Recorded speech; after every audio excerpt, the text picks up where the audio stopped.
Hello students, now welcome to Reshmi Singh classes. Today we are going to start the last part of the chapter Markets Around Us. In the previous parts we have finished what is market, types of market and the chain of markets.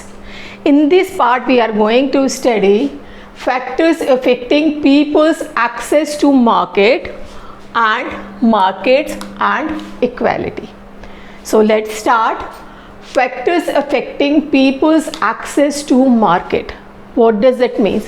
It means वो कौन कौन से factors हैं जिसकी वजह से जो consumer है वो उस मार्केट में जाता है. मीन्स मार्केट कंज्यूमर्स को कैसे अट्रैक्ट करता है, क्यों लोग या कंज्यूमर उस मार्केट में जाते हैं, कौन कौन से फैक्टर्स हैं. Clear. Number 1, balance between the demand and supply depends on the convenience of the goods available. It means there should be a balance between the demand and supply. जिस commodity की demand है वो available होना चाहिए market के अंदर, तभी customer उस मार्केट में जाएगा. मीन्स हमारी कोई डिमांड है कि हमें वो लेके आना है, कोई आपकी एक कमोडिटी या गुड्स आपने सोचा है और वो मार्केट में अवेलेबल नहीं है, तो अगली बार हम उस मार्केट में नहीं जाएंगे. तो एक बैलेंस होना चाहिए between the demand and supply कि जिस चीज़ की डिमांड है वो सप्लाई मीन्स वो कमोडिटी प्रेजेंट होनी चाहिए मार्केट में, तभी कंज्यूमर्स उस मार्केट की तरफ अट्रैक्ट होते हैं. Clear. Second, consumer satisfaction means a good quality of products. Means consumer जो है, consumer satisfaction is very very important, क्योंकि कंज्यूमर कभी भी कॉम्प्रोमाइज़ नहीं कर सकता है क्वालिटी ऑफ प्रोडक्ट. अगर दुकानदार अच्छा ही क्वालिटी का प्रोडक्ट नहीं देगा, एक बार तो वो बेच देगा. जैसे वही वाली एक कहावत है, काठ की हांडी बार बार नहीं चढ़ती. एक बार बेच दिया लेकिन दोबारा कंज्यूमर उसके पास नहीं जाएगा. तो इसलिए customer satisfaction is very very important. Clear. Good quality of product होगा तभी हम उस मार्केट में या शॉप पे जाएंगे. Reasonable prices. Consumers would be away from the markets if the prices are too high or not competitive. Means reasonable price होने चाहिए. बहुत ज़्यादा हाई प्राइजेस होंगे तब भी कस्टमर वहाँ नहीं जाता है. इसके लिए जब भी कोई शॉपकीपर अपनी शॉप खोलता है तो अपने आसपास जो कस्टमर होते हैं जो उसकी शॉप पे आते हैं, उनका economic background is so important. अगर हम रूरल एरिया में या बैकवर्ड एरिया के अंदर ब्रांडेड शोरूम खोलेंगे तो वहाँ कोई नहीं आएगा ख़रीदने के लिए.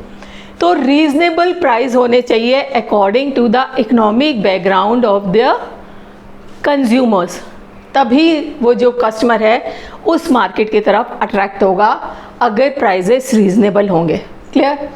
And number 4, facility of credit and pay in the easy installment through finances. Means अगर क्रेडिट फैसिलिटी और इंस्टॉलमेंट फैसिलिटी होगी, अगर शॉपकीपर या मार्केट ये instalment facility through finance available करवा देता है कस्टमर को, तभी कस्टमर्स यहाँ आएंगे. क्योंकि प्रेजेंट कंटेस्ट में लोग इंस्टॉलमेंट पे चीज़ें खरीदने, जैसे हमें एसी खरीदना है तो हम इंस्टॉलमेंट पे, फ्रिज खरीदना है मीन्स जो अच्छे रेट के कमोडिटीज़ होती हैं उनको हम लोग इंस्टॉलमेंट पे ख़रीदना प्रेफर करते हैं. तो जिस मार्केट में क्रेडिट फैसिलिटी हो या instalment facility through finances available है तभी कस्टमर वहाँ पे जाएगा. Clear. And people prefer markets in the close vicinity of their area. It means market should be very close to their area. अगर market उनके area के पास होगा तो हम किसी भी समय कभी भी उस मार्केट में जा सकते हैं. ये बहुत बड़ा एक फैक्टर है, क्योंकि अगर हमारे घर से मार्केट बहुत दूर है तो वहाँ पे हम प्रेफर नहीं करेंगे बार बार जाना. So these are some factors which affects the people's access to market. बहुत ईजी है, although this is not in your book, लेकिन मुझे लगा कि ये भी आपको आना चाहिए. Now come to market and equality. जो मार्केट है वो सोसाइटी के अंदर इक्वालिटी प्रोवाइड करता है. प्रोवाइड मीन्स क्रिएट करता है, या अनइक्वालिटी क्रिएट करता है. ये हम इसमें पढ़ेंगे. अनइक्वालिटी कैसे क्रिएट करता है, या इक्वालिटी है तो वो कैसे क्रिएट करता है. ठीक है, अब हम मार्केट के बारे में तो हम सब चीज़ पढ़ ही चुके हैं. Types of market, chains of market, सब कुछ पढ़ चुके हैं. अब हम पढ़ेंगे markets and equality. On the one hand market creates employment opportunity. एक तरफ तो मार्केट एम्प्लॉयमेंट अपॉर्चुनिटी प्रोवाइड करता है, मीन्स लोगों को एम्प्लॉयमेंट देता है. कंट्रीज प्रोग्रेस, ऑब्वियसली अगर सब लोगों को एम्प्लॉयमेंट मिल रहा है तो कंट्री प्रोग्रेस करेगी. And market also generate revenue, और ये रेवेन्यू को भी जनरेट करता है. बट ऑन अदर हैंड, दूसरी तरफ, एक तरफ तो ये एम्प्लॉयमेंट भी दे रहा है, रेवेन्यू जनरेट कर रहा है, कंट्री की प्रोग्रेस में भी हेल्प कर रहा है. But on other hand promotes inequality. Inequality को प्रमोट करता है. जैसे हमने बड़ा weekly market and shops in mall. Weekly market में सारा दिन शॉपकीपर बैठे रहते हैं, लेकिन उनका प्रॉफिट ऐसे रहता है हैंड टू माउथ. मीन्स जैसे कहते हैं ना कि अपनी डेली नीड्स को वो फुलफ़िल कर लेता है. और दूसरी तरफ जो मॉल के अंदर बड़ी बड़ी शॉप्स होती हैं, अगर वो एक या दो गुड्स भी बेच देते हैं तो उनको बहुत अधिक प्रॉफिट मिलता है. ठीक है, क्यों? देखिए क्यों.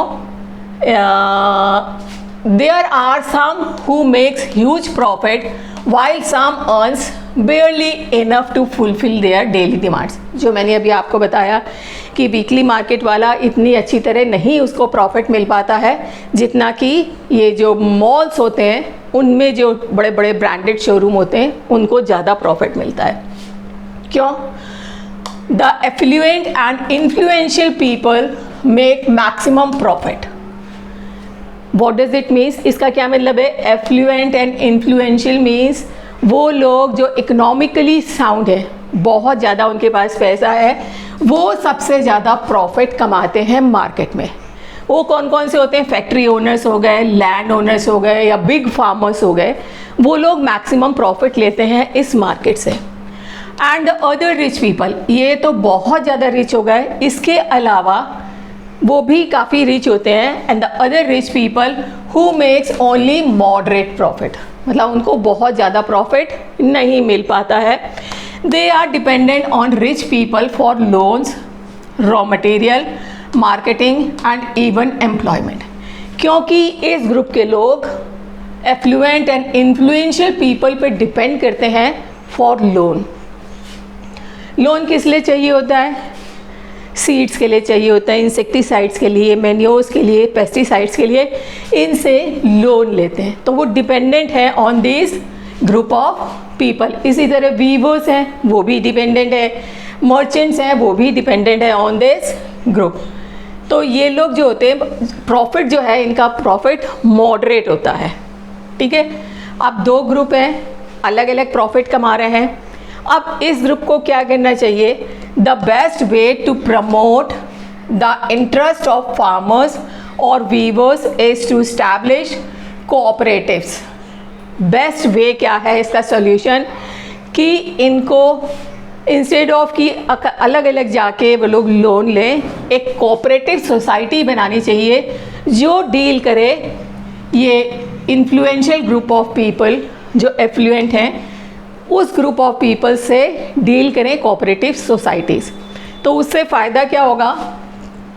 उससे they can get loan on low rate of interest. तो अब उनको जो लोन मिलेगा वो लो रेट ऑफ इंटरेस्ट पे मिलेगा. समझ में आया? एंड एसेंशियल एक्सपर्टाइज, यहाँ पे जो एक्सपर्ट्स होते हैं वो उनको टाइम टू टाइम एडवाइस करते रहते हैं कि अपना काम कैसे करिए जिससे ज़्यादा प्रॉफिट वो अवेल कर सकते हैं. And even help in marketing of their commodities, और उनकी कमोडिटीज़ को मार्केट में बेचने में भी ये जो सोसाइटीज़ होती हैं, कोऑपरेटिव सोसाइटीज़, ये इनको हेल्प करती हैं जिनसे इनको मैक्सिमम प्रॉफिट हो। तो आपको समझ में आया कि मार्केट जो है वो इनइक्वालिटी क्रिएट करता है हमारी सोसाइटी के अंदर। मीन्स इक्वल प्रॉफिट नहीं गेन करते हैं सब लोग मार्केट के अंदर।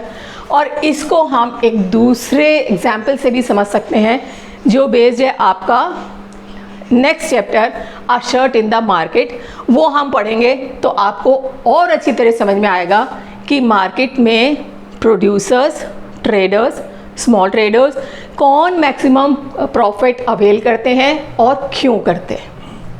ठीक है, इतना आपको समझ में आ गया है कि ये जो मार्केट है क्या करता है, एक तो एम्प्लॉयमेंट अपॉर्चुनिटीज़ प्रोवाइड करता है, कंट्रीज प्रोग्रेस एंड रेवेन्यू भी जनरेट करता है, तो ये हमारे लिए बहुत इंपॉर्टेंट है। बट दूसरी तरफ ये अनइक्वालिटी भी क्रिएट करता है सोसाइटी में। किस तरह करता है मैंने आपको बता दिया, और अच्छी तरह समझने के लिए हम नेक्स्ट चैप्टर में आपसे डिस्कस करेंगे a shirt in the market. I hope आपको समझ में आ गया होगा बेटा। अगर समझ में आ गया है then like and subscribe the channel and don't forget to press the bell icon. Thank you.